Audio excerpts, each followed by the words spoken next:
Continuando con el tema, entonces tenemos que hacer unas distinciones entre los inmuebles por destinación e inmuebles por adhesión. Diremos entonces que los inmuebles por destinación son efectivamente incorporados al bien por el propietario del bien.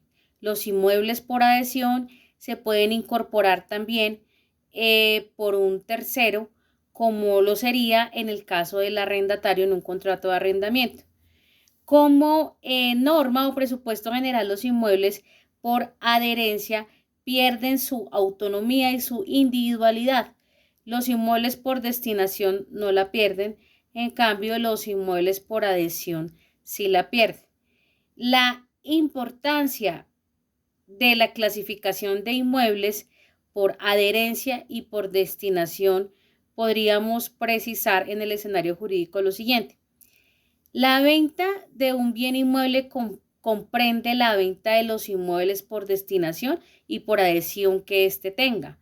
Si yo vendo un predio denominado finca, entonces se entiende que yo vendo los inmuebles que tenga por destinación y adhesión esa finca, de acuerdo al artículo 1886 del Código Civil, que allí señala, no es textualmente, pero señala que en la venta de una finca se comprenden todos los objetos accesorios que tenga esa finca, según los artículos 658 y siguiente, que reputan la clasificación de los bienes inmuebles.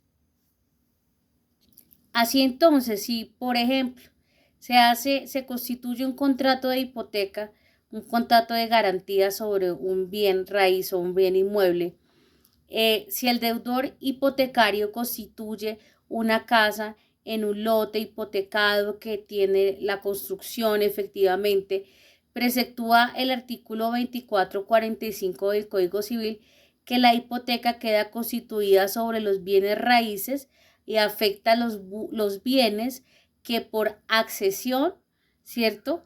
Que por accesión y por adhesión tenga ese bien inmueble. Entonces, según el 658 del Código Civil, porque le pertenece efectivamente al bien mueble raíz, al bien inmueble, ese bien mueble que fue considerado un inmueble por adhesión o por accesión, y pues también hará parte del inmueble que se hipoteca en garantía. La hipoteca entonces en este caso se extendería efectivamente a todas las mejoras y los aumentos que tenga ese bien hipotecado, porque una vez se constituya ese gravamen hipotecario, los bienes muebles por adherencia y por destinación quedan también bajo la hipoteca y tienen también el gravamen porque hacen parte efectivamente de este inmueble. Otro caso sería la medida de embargo en ese bien raíz, que también se extiende a esas mejoras que se han incorporado a ese bien efectivamente.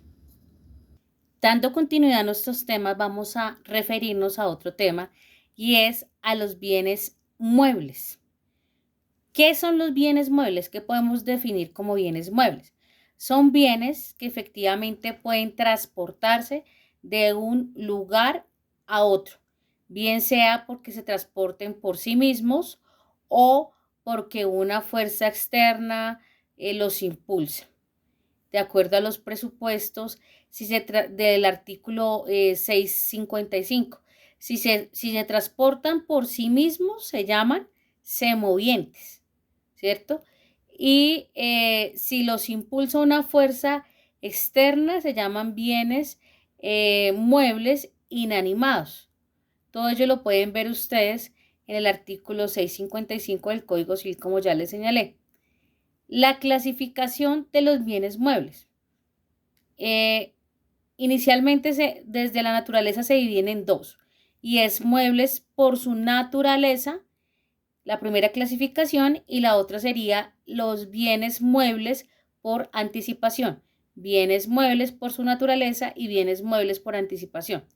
Los bienes muebles por naturaleza, vamos a referirnos primero a ellos, y son los bienes muebles que tienen como tal están comprendidos dentro de la definición que nacen siendo bienes muebles. Ejemplo, nacen siendo ontológicamente un bien mueble que se traslada de un lugar a otro. Ejemplo, un automóvil, un libro, cualquier bien objeto material.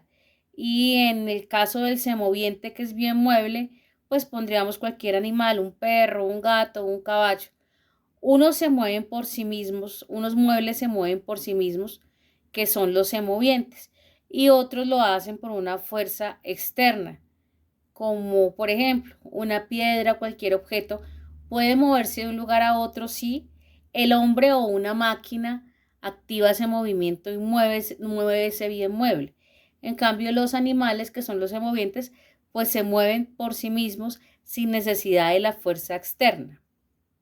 Entonces, precisemos, dentro de los bienes muebles por naturaleza, encontramos los que son muebles por naturaleza, que son movidos por una fuerza externa, que son los semovientes, y los muebles por naturaleza, que no pueden transportarse ni trasladarse por sí mismos de un lugar a otro. Esos son los muebles por naturaleza. Ahora vamos a ver los muebles, los bienes muebles por anticipación.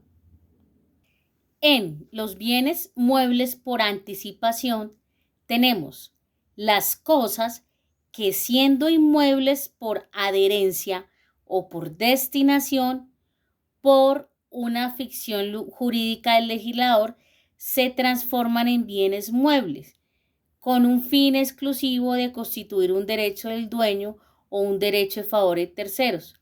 El artículo del Código Civil del 659 preceptúa acerca de los bienes muebles por anticipación, que son aquellos productos de esos inmuebles y cosas accesorias a ellos que se dan en la tierra, por ejemplo, las hierbas de un campo, la madera, los frutos de los árboles, ¿sí? Entonces se reputan muebles antes de su separación, ¿cierto? Antes de su separación, en efecto de constituir un derecho.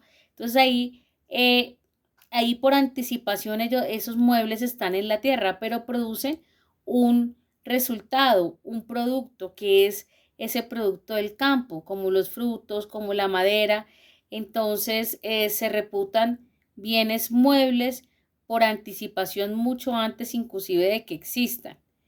Lo mismo podemos aplicar en el ejemplo de la tierra, de la arena del suelo, también de los metales de una mina, de las piedras, y existe una movilidad comercial de dichos bienes.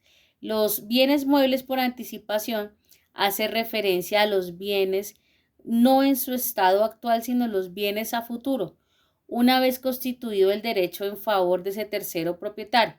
Entonces, por ejemplo, el árbol está en ese inmueble sembrado y a futuro produce un fruto, que son, no sé, peras, mangos, manzanas, ¿cierto? Entonces allí ese bien fue un bien mueble por anticipación, estaba en la tierra antes, pero iba a producir un fruto para ese propietario de ese bien o para el tercero efectivamente. Pero fíjese que hay que hablar del significado de la palabra mueble para el derecho civil. Entonces, en la ley civil se utiliza la palabra mueble simple y precisamente para referirse a los bienes muebles por naturaleza, a los bienes muebles por naturaleza que ya vimos que son los que pueden transportarse de un lugar a otro, y los semovientes que se transportan de un lugar a otro por efecto y la acción de un tercero, de acuerdo a los presupuestos y lo establecido en el artículo 655 y 662 del Código Civil. Entonces, cuando se habla, por ejemplo, de los bienes muebles de una casa, dentro de esa expresión no se consideran los documentos, los papeles, las colecciones, las armas. Si se vende una casa, con sus muebles o todo lo que se encuentra en ella, no se incluyen esos muebles mencionados, puesto que el valor no es definido, a no ser que se haya efectivamente hecho, se haya vendido la casa totalmente amoblada. Pero si está un árbol en la casa plantado, pues sí se vende con ese bien mueble por adhesión, ¿cierto? O si originalmente la ventana fue un bien mueble y está adherida al inmueble, pues se vende con esa ventana. Entonces, como tal, esa sería la importancia y el significado legal de esa palabra mueble. ¿Cuál es la importancia entonces de la clasificación de las cosas en muebles o inmuebles? Mire, la primera que ya la vimos es que la tradición de un bien inmueble se realiza mediante la inscripción de la escritura pública en la Oficina de Registro de Instrumentos Públicos de la ubicación del bien. Por allí revisar Ley 1579 del año 2012. En cambio, y por el contrario, la tradición de un bien mueble se realiza mediante la entrega material o en forma simbólica, como cuando en el ejemplo el comprador entrega las llaves